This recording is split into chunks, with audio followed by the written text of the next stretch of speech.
or undercutting with a different degree, so that the gears have a more precise and better engagement for the serious loads. So if a guy's going to run more horsepower, he's building a bigger motor, nitrous turbo, and then some. So we're finding through the process of polishing and getting that friction down is picking up on torque. Really? Cool. Wow. Yeah, it's not so much about the horsepower, but the torque really climbs up. What kind of numbers or increase? I mean, it all depends on the engine profile. I mean, on a Harley, if you can gain 10 foot-pounds of torque, that's a good step right there, just in doing the transmission. That's another tree stump to be pulled. Yep. Yes. And then if you throw, cams, so if you take like these new Harleys and you throw cams in it and just some mild head work, you're good for another 10 to 15 there. Some with the new M8s are picking up people more. Right. So, you could take a 60-horse, 96-inch motor that's stock in a dyno or something like that, do the trans, slick everything up, get the horsepower up with a cam, and, you can get a close to 100-horsepower motorcycle by the time you're done with a good 105 foot-pounds with proper tuning. So, there's a lot of gain there with the Harleys. The metric stuff with the 4-cylinders, it's a little bit different because, it's a lower torque motor. So, I mean, the numbers aren't as drastic, but when you gain 4 foot-pounds, major. Sure. When you gain 8 horsepower, major. It's all right. Yeah, it all adds up. Yeah, it does. And then on top of everything, we've been ramping up with crankshaft work. So we've been doing, we've been knifing cranks. And we've also been trying to, basically get more involved with doing crankshaft work, because it's one of the things on Long Island that's kind of not as a resource that's readily available to a lot of people out there. Right. So we figured we would pick up on that. So that's just basic, Cool. Getting the cranks done and knifing them and doing some hot rod cranks and all that stuff and rotating. So, Excellent. It's just the direction we're trying to go. And that's all. And the CNC is for, making parts and all that stuff. Sure. Anyway. And you're doing great. Well, we got to take a break. So we thank you for the call. I'm going to be like the Bronc. I'm not going to hang up. Yeah, okay. Well, we'll just I have this little thing that I can fade down. I want to play with the fuse in my Zimmer. Yeah. Right. On that note. All right, Christian, thanks for the call, brother. We'll talk to you soon. Take care, man. All right, so long. That is Christian from Long Island Racing. Check him on Instagram, too. He puts up some really cool posts. Yeah. And he's on Facebook as well, I do believe. That's some cool high-tech stuff that he's talking about there. there. He really does some cool stuff. That's why I liked being involved with it. We're going to take another quick break. Let's go to the Italian side here. And we'll be back in a little bit on 90.3 WHPC. Hi, this is Rita Monte.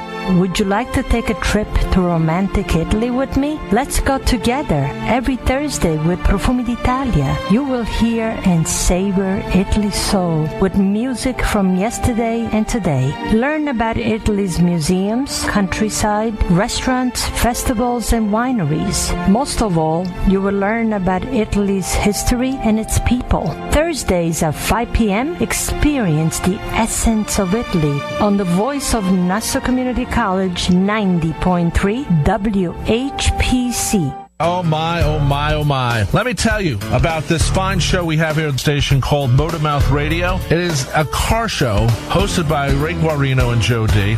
But you know what? It's not just cars. Sometimes talk about other things, and even when they're just talking about cars, it's about the love of cars. It's about the feeling you get. They open up a hood and they say, damn, I want to redo this engine. Not everyone says that. These guys do.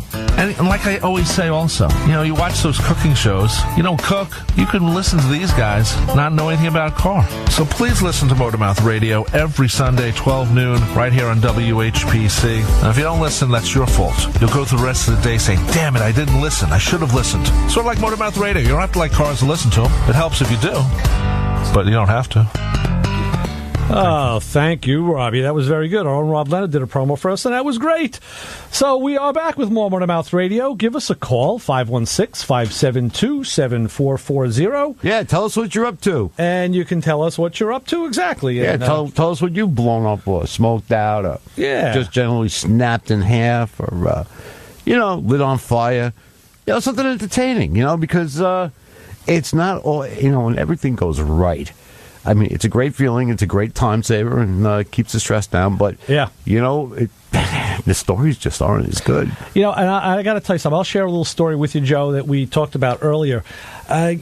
You should never stop trying to do new things, because some things, you know, we do repetitively over and over again mechanically. And I had a chance this week to do something that I never did, and it luckily worked out well. And what it was something I'll tell you about after the flashy thing. Talk about this flashy thing. We'll go to the phones first and say, hi, you're on with the Motor Mouths. Hey, how you doing today? Hi, Joe. Yeah. Joe Undertaker, what's happening? Hey, Joe. Good here. What's up, I got a really strange question for you. Oh, boy, here we go. Well, from you, we wouldn't expect anything else, Joe. Yeah.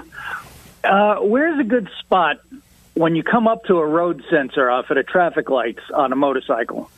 I have been stuck for so many damn red turning lights and things like that where I've watched it cycle through and it went right by me. Excellent question.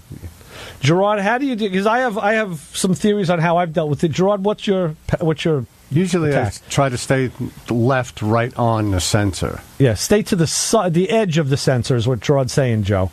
Yeah. Now, I've done that and had some success and had less success. Years ago, a company came out with like a super powerful magnet that I bought, and I put it under the bottom of the bike. They said that would help trip it. I didn't find any luck with that at all. And I found some sensors, the motorcycle just doesn't trip. It just doesn't recognize it. So then what I do is I try to move forward to let the car behind me move forward. Yeah, I've done that too. The only good thing with the strong magnets, it picks up nails and screws and everything. Shovels, else. So you don't ride over it. It'll save the back tire, not the front. Right. Yeah. My answer is I've had limited success. Sometimes the sensor is tuned so you can sit to the end of it kind of like a seesaw and it works. And other ones I've had absolutely no luck with whatsoever. Some people actually put the kickstand down onto the strip. I thought it was because my bike particularly has a lot of plastic on it, has a lot of composite materials. Like the Harley was just all steel and metal, that thing, and this bike didn't. So I don't know. I really was never able to draw the conclusion conclusively. So does this happen all the time, Joe, or is it sometimes, some sensors and not others? Sometimes. I mean, a lot of times I wind up bypassing the lights. If I'm coming up and there's nobody in front of me and, I'm going into a turning lane, I says, I'll go down to the next block and turn around because I know this isn't going to work. Right. What kind of bike are you riding? I picked up a, what is it, a Yamaha Majesty 400. Okay. All right, so that's a smaller bike. It's not a big, it's not a big honking cruiser. Not an FJ or anything.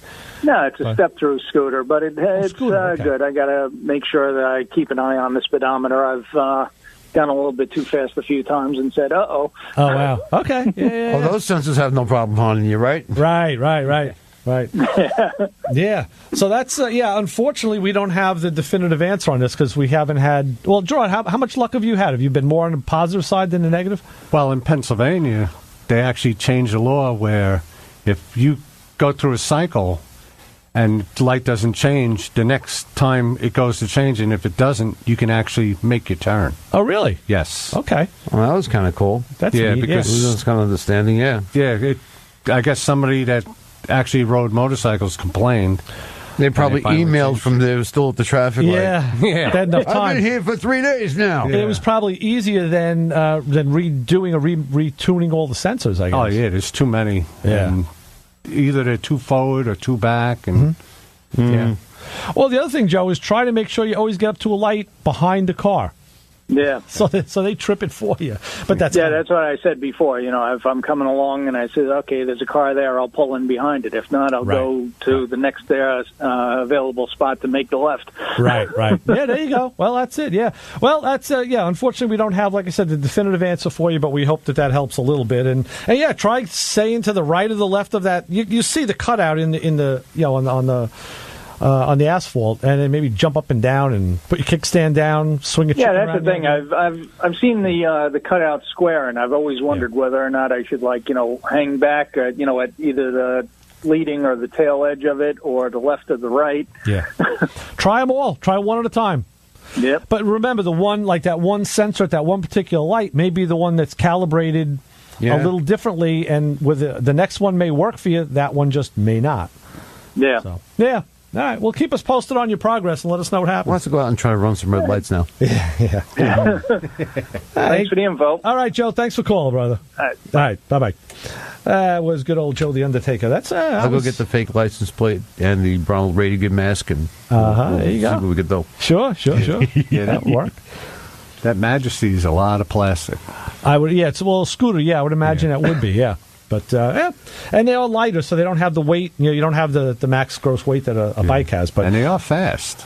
Let's fastly go back to the phones and see who's there. We'll say hi. You're on the Motor Mouths. Hey, what's up, guys? What's up, Vic? What are you doing? What's up, Vic? Same old. Yeah.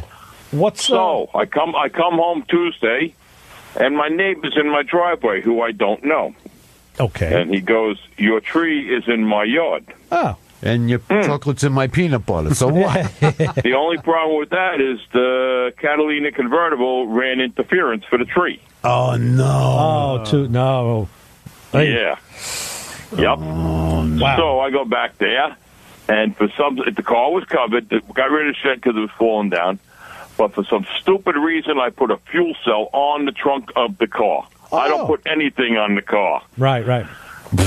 The tree landed on the fuel cell, caved in the trunk, but the tree stopped a half an inch from the convertible top. Oh, that's good. So the putting the fuel cell there saved the car. Right. It damaged the trunk, but saved the roof, which is more expensive than a deck lid. Yes. Sure. Exactly. Got it. But the tree was all over, so myself and my brother, we did all kinds of cribbing and all kinds of bracing and all, and cut the tree down at about 1 foot at a time. Yeah. We had plywood all over the car, so if it did roll on it, it fell off and all. Right.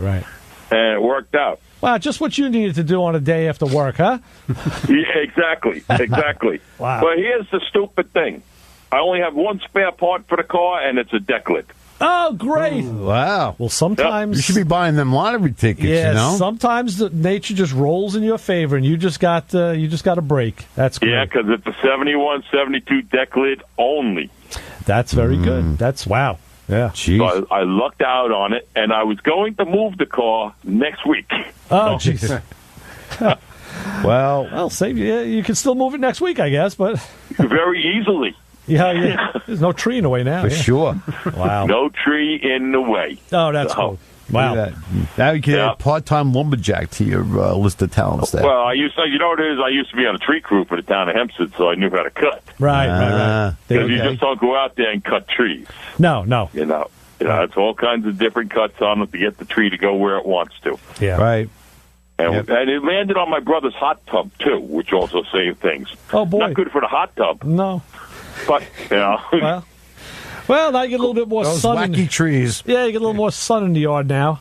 Yeah, more sun, more grass to mow now. There you go. Just park another car over it in that spot. That's all. There you go. Yeah. One more car and I don't have to mow the grass.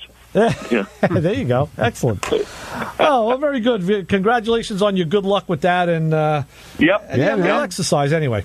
Yep. Stop by the shop one day. I got something for you. All right, we'll do. Cool. All right. I'll see Have a you. good one, guys. Thanks, Take care, Vic. Bye-bye. Bye-bye. Very good.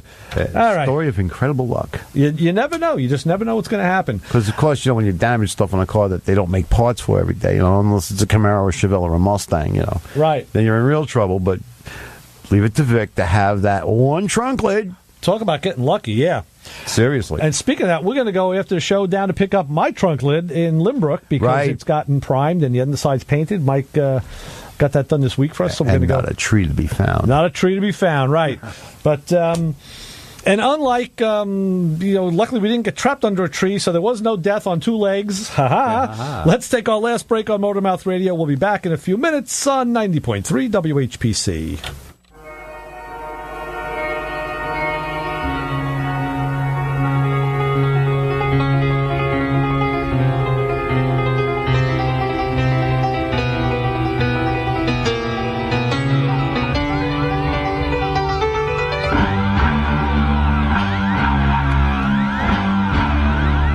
Hi, I'm Rob Leonard, host of Beatles Songs for the past 24 years right here on WHPC. Beatles Songs airs every Friday from 8 p.m. to 11 p.m., playing the music of the Beatles together, apart, along with Beatle cover songs and songs the Beatles covered, along with songs the Beatle either guested on and or produced.